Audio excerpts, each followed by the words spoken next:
बंधु माने आजिर एही कार्यक्रम को आपण मानक स्वागत।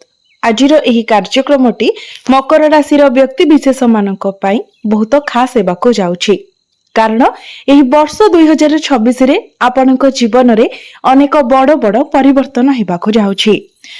एही 2025 मसीह रे आपणक जीवन रे जे सब दुख कष्ट समस्या लगी रहितिला सेथिरु आपणक मुक्ति मिलिबाको जाउछि। एही 2026 मसीह रे आपणकर जीवन रे एक नूतन शुभारंभ हेबाको जाउछि। तेबे एपरि किछि क्षेत्र रे मध्य आपणकु सतर्कतार आवश्यकता रहिछि। तो केउ सब क्षेत्र रे आपणकु सफलता मिलिबाको जाउछि एवं केउ सब क्षेत्र रे आपणकु प्रतिकारर आवश्यकता रहिछि, केउ तारीख रे आपणक जीवन रे कोन घटना घटिबाको जाउछि से विषय जानिबा पई आपण माने भिडियोटी को स्किप न करी शेष पर्यंत निश्चय देखंतु। बंधु माने एही सारा दुनिया नूतन वर्ष 2026 को अपेक्षा करी रहिछि। एही 2026 मसीहा निज साथी रे कोन सब नै आसीबो। एही नूतन वर्ष आपणक जीवन को केते सुख एवं केते दुख नै आसीबो।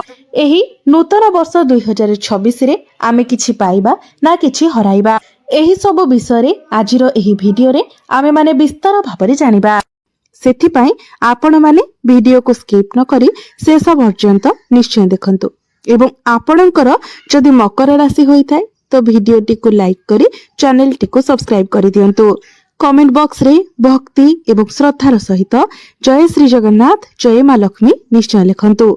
तो बंधु माने आसंतु आरंभ करिबा आजिरो एही कार्यक्रम को, जहा आपणकर जन्म राशि तथा चंद्र राशि उपरे आधारित अटे। तो बंधु माने सर्वप्रथमे आसंतु जानिबा मकर राशि व्यक्ति विशेष मानकर व्यक्तित्व एवं स्वभाव विषय रे। मकर राशि व्यक्ति विशेष माने अत्यंत स्पष्टवादी अटंती। निजर कृतज्ञता को सेमाने स्थिर रखिथांती, किंतु एमाने जिदखोर प्रकृतिर मध्य होइथांती। निजर नीतिनिष्ठ आगरे परिवारर लोकंको मध्य एमाने तुच्छ मने करंती। एमाने अत्यंत नीति एवं आदर्श प्रिय होइथांती, स्पष्टवादी एवं अनुशासन प्रिय होइथांती। मकर राशि व्यक्ति विशेष माने सर्वदा निजर मन कथा ही सुनिथांती। एमाने अन्य को आदेश देबाको भल पाइथांती। जदि मकर राशि व्यक्ति विशेष मानकु केही मनै पारे किछि भल कथा कहि पारे तो एमाने तांकर प्रिय होई जाइथांती। मकर राशि व्यक्ति विशेष माने हठात करी कोनोसी कार्य करंती नाही। भाबी चिंती बुझी विचारी एमाने कार्य करिथांती। सेमाने सेही कार्य रे सफलता मध्य हासिल करिथांती। एमाने परिवार प्रेमी होइथांती, आत्म सम्मान प्रिय मध्य होइथांती। भाई भौणी मानक सहित सेमाने सब बेले भल संपर्क रखिथांती। मकर राशि व्यक्ति विशेष माने निजर जीवन साथी पई अत्यंत संवेदनशील होइथांती। निजर जीवन साथी को एमाने बहुत अधिक भल पाइथांती, किंतु बेले बेले निजर जिद एवं स्वाभिमान आगरे से अन्य मानको पछरे पकाई देइथांती। सेमानंको पई सेमानकर निज कथा ही सर्वश्रेष्ठ होइथाए। तो बंधु माने प्रायतः मकर राशि व्यक्ति विशेष मानकर स्वभाव ठीक एही परि ही होइथाए। एबे आसंतु मकर राशि वार्षिक राशिफल उपरे आलोचना करिबा। बंधु माने मकर राशि हेउछि शनि देवंकर प्रथम राशि। मकर राशि हेउछि पृथ्वी तत्वर राशि। तो बंधु माने ए नूतन वर्ष 2026 मसीह रे आपण बहुत किछि जिनिस सिखिबाको पाइबे। आपण माने जानिछन्ती जे आपणक राशि रु शनि 7.5 सरी सारिछि एवं आपणकर जीवन को खुशीर दिन फेरी आसीछि।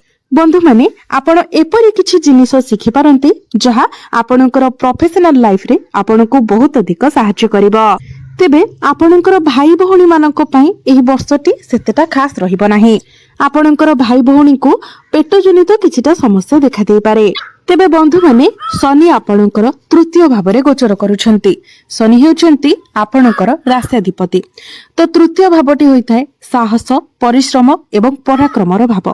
तेणु निहाती भावरे एई 2026 मसीह रे शनि देव आपणको अधिक परिश्रम कराइबे, किंतु ताहा आपणकर सफलता पाई।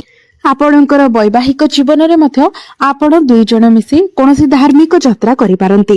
कोनोसी धार्मिक कार्यकलाप रे आपण दुई जण मिसी योगदान करि पारंती। तेबे आपण गोटिए कथा मने रखंतु, आपण आपणकर वैवाहिक जीवन में तृतीय कौन व्यक्ति को आसवाक दिंतु ना। अन्य कहा कथा शुणी आपणकर जीवन साथी को आपण डाउट करंतु नहीं किंबा रागंतु नहीं। आपण दुई जन मिसी जिते धार्मिक कार्यकलाप करिवे ताहा आपणकर वैवाहिक जीवन पाई शुभ फल प्रदान करिवो। आर्थिक दृष्टि 2026 मसीहाटी आपणक पाई बहुत भल रहिबो। जदि आपणकर फैमिली बिजनेस अछि तो सेथिरे आपण ग्रोथ देखिबाको पाइबे। जदि आपण निजे मध्य कोनोसी बिजनेस करूछंती तो सेथिरे मध्य आपण प्रॉफिट देखिबाको पाइबे। पूर्वरो जदि आपण बिजनेस मांदा थिला तो आपण देखिबे जे आपणकर बिजनेस धीरे धीरे ग्रो करूछि। एमिति कि आपण निजरो बिजनेस को आगको मध्य बढ़ाई पारिबे। जदि आपण चाहुचंती तो किछि नुआ बिजनेस मध्य आपण स्टार्ट करि पारंती। जदि आपण चाकरी करूछंती तो चाकरी क्षेत्र रे मध्य आपणको प्रमोशन मिलिबो। आपणकर दरमारी वृद्धि हेबो। एवं जो मकर राशि रो व्यक्ति विशेष मानक निकट रे चाकरी नाही आपण चाकरी रो अनुसंधान रे अछंती तो आपणको चाकरी मिलिबार मध्य बहुत अधिक संभावना रहुची। किंतु आपण निज तरफरो चेष्टा जारी रखंतु। तेबे आउ गोटे कथा मन रखंतु, जदि आपण आमर एही कार्यक्रम को देखुछंती आपणकर मकर राशि अटे, आपण किछि बड़ पद प्रतिष्ठा रे अछंती, बहुत अधिक इनकम करूछंती तो इनकम टैक्स ईडी ठारू आपण टिके सतर्क रहंतु। कारण ए 2026 मसीह रे आपणक निकट को एभली किछि समस्या आसीपारे।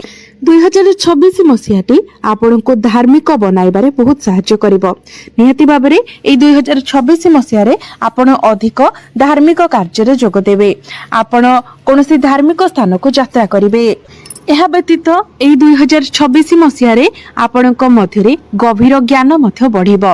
आपण बहुत किछि शिखिबार चेष्टा करिवे। जो माने रिसर्च लाइन रे अछंती, ज्योतिष विद्या करूछंती, कोनोसी गभीर ज्ञान रो अध्ययन करूछंती, सेमानक पई 2026 मसीहाटी बहुत भल रहिबो। ए सब क्षेत्र रे आपण बहुत अधिक उन्नति अग्रगति करबाको जाउछंती। ए सब क्षेत्र रे आपणको बहुत अधिक सफलता मिलबाको जाउछि। मकर राशि व्यक्ति विशेष माने जो माने अविवाहित अछंती तो ए 2026 मसीह रे आपणकर विवाह जोग मध्य खोली जिवो। आपणक घर को विवाह प्रस्ताव मान आसीबो एवं आपणकर विवाह मध्य होई जिवो। पूर्वरु जदि आपणकर वैवाहिक जीवन रे कोनोसी प्रकारर समस्या लागि रहितिला तो सेथिरे मध्य आपण सुधार देखिबाको पाइबे। बारंबार जदि आपणक मध्यरे कଳି झगड़ा हेउतिला, मनांतर मतांतर हेउतिला तो ए सब क्षेत्र रे आपण परिवर्तन देखिबाको पाइबे। आपणक मध्यरे बुझामणा बढ़िबो, भल पाइबा बढ़िबो, अंडरस्टैंडिंग भल रहिबो। तेबे बंधु माने मोटामोटी भाबरे देखिले ए 2026 मसीहाटी आपनको अनेक क्षेत्र रे शुभ फल प्रदान करबाको जाउची। जदि आपनको पाखको काम आसुची, प्रेशर आसुची तो आपण ताको एक्सेप्ट करंतु। कारण आपनको बहुत अधिक सफलता मिलबाको जाउची। जेतेबेले सफलता हासिल करिबार थाए तो आमको अधिक परिश्रम करबाको पड़ी थाए। तेणु आपण परिश्रम करि चलंतु। 2026 मसीहाटी आपणको पई सफलतार वर्ष अटे, उन्नतिर वर्ष अटे। आपणको अनेक क्षेत्ररु ए 2026 मसीह रे सफलता मिलबाको जाउची, उन्नति मिलबाको जाउची। बंधु माने गोटे कथा मन रखंतु, आपणकर तृतीय भाबरे शनि बक्री हेबे तो सेते बेले आपण ध्यान रखिबे आपणकर पाख पड़ोसी सहित जेमिति आपण कोनोसी प्रकारर जुक्ति तर्क न करंती। कारण आपणकर पाख पड़ोसी मानक सहित आपणकर संपर्क खराब हेबार बहुत अधिक संभावना रहुची। तेणु एई कथा प्रति आपण सतर्क रहिबे। यह व्यतीत राहु आपणकर द्वितीय भाबरे अछंती। 5 डिसेंबर 2026 पर्यंत आपणकर द्वितीय भाबरे ही रहिबे। द्वितीय भावटी होइथाय बाणीर भाव। तो आपणको आपणकर बाणी उपरे संपूर्ण रूप रे संयमता रखिबार अछि। जेतेबेले आपण काहाको किछि कहउचंती ता पूर्वरु आपण भलो भाबरे भाबी चिंती कथा कहिबा उचित। आपण जेते पारिबे इलीगल काम ठारो दूरे रहंतु, निशा द्रव्य ठारो दूरे रहंतु, मिथ्या ठारो मध्य दूरे रहंतु। जेते पारिबे आपण भलो कर्म करंतु एवं सत्य कहिबाको चेष्टा करंतु। कारण राहु आपणकर द्वितीय भाबरे आपणको एई सब कार्य रे आगो को बढ़ाई पारंती एवं एसबु आपणकर भविष्यत पई समस्या सृष्टि करि पारे। बंधु माने जो माने विद्यार्थी अछंती सेमानकर टिके माइंड डिस्टर्ब रहि पारे, माइंड डाइवर्ट होई पारे। कारण शनिंकर दृष्टि पंचम भाव उपरे रहुछि। आपण गभीर ज्ञान अध्ययन करिवे। जो माने रिसर्च लाइन रे अछंती, ज्योतिष विद्या करूछंती उच्च शिक्षा करूछंती सेमानक पई भलो रहिबो किंतु जो माने विद्यार्थी अछंती बेले बेले सेमानकर पाठ पढिबारे आग्रह आसीबो आ बेले बेले सेमानक मथिरे आलस्य देखा देबो। भाग्य कथा जदि कहिबा तो जेते बेले गुरु आपणकर सप्तम तो जून मास ठारो अक्टोबर मास पर्यंत आपणकर भाग्य बहुत अधिक मजबूत रहिबो। एई समय मथिरे आपण भाग्य संबंधित जहाँ भी कार्य करिवे सेथिरे आपणको सफलता मिलिबो। ଏହା ବ୍ୟତୀତ ଗୁରୁ ଯେତେବେଳେ ଆପଣଙ୍କର ସପ୍ତମ ଭାବକୁ ଆସିଯିବେ ତ ଆପଣଙ୍କର ସନ୍ତାନ ମାନଙ୍କ ପାଇଁ ଏହା ଅଧିକ ଶୁଭ ଫଳ ପ୍ରଦାନ କରିବ। ଯେଉଁମାନେ ସନ୍ତାନ ସୁଖର କାମନା କରୁଥିଲେ ସେମାନଙ୍କୁ ସନ୍ତାନ ସୁଖ ପ୍ରାପ୍ତି ହେବ।